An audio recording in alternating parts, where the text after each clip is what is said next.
you know, the idea that the uncle did this to the boy and the mom's now in denial, how does the mom go to her brother and say, hey, by the way? I mean, I could imagine in families there's that dynamic, the relationships that are established, and to broach that subject like, I'd have no problem doing it for myself, but that has its own dynamic. I'm sure you picked that up in your research. Mm-hmm. So I'm going to answer that in two parts. Just to clarify that this film is a short film. Right. It's 12 minutes and it's a proof of concept for the full feature. And so when writing the feature, I did actually write out a scene where the mother goes to her brother, to the uncle that traumatized the child. And it played out basically where she wanted to, her anger built all the way up to the point where she couldn't take it anymore. She couldn't stay in denial. Her son put it out in the open, and there was no way she could close it again, so her anger built up, and then all that rage that she's been suppressing finally comes out. She goes to the uncle, and she's like, she basically says, I'm gonna call the police, I'm gonna do this, I don't care if you're my brother, I don't care.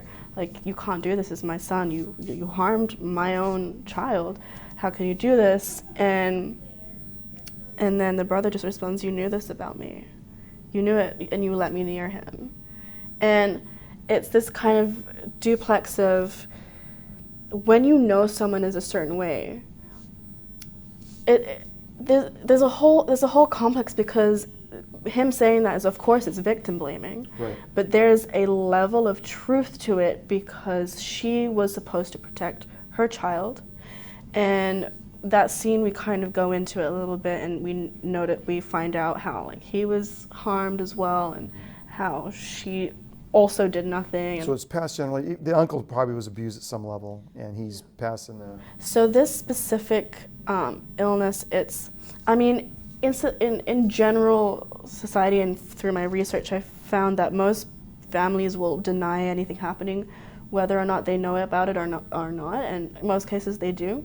And they try to deny it so that everything can stay picture perfect and all this kind of stuff. But what you're doing by denying is you're telling the child that what happened to them is normal.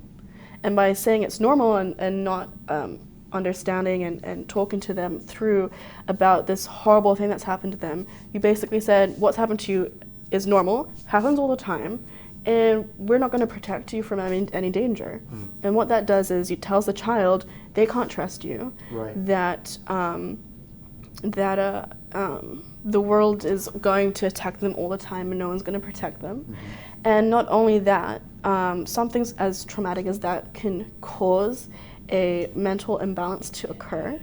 And if there is a hereditary gene of mental illness, it can inflict that and cause and trigger the DNA to worsen exactly. And what's interesting in my research is that pedophilia is a mental illness, chemical imbalance in the brain, that affects the hormone in my research. So just to clarify, I'm not a doctor, I don't have a PhD, it's just my research, and I am reaching out to neuroscientists and professional psychologists to take on my research, and so they can do their due diligence and see if they back it up and whatever. But from what I've found, it's basically someone who suffers from pedophilia, as they age, their hormones age with you. And that's, so when you're 12, you're like someone who's 12 or 11 or 13, 20, you're attracted to people around 20, and so on and so on. Someone who suffers from pedophilia, they're aging, and then all of a sudden their hormones get stunted at 12, and they keep aging, but they're still attracted to 12, and they're aging, still attracted to 12. And that's essentially what pedophilia is. And if it's a chemical imbalance in the brain, as what my research says, then as a society, we're able to use that information to prevent someone who has this mental illness become sex offenders. Because there's a difference from someone being attracted to a child to actually acting on their desire and becoming a sex offender. So we need to intervene before that happens.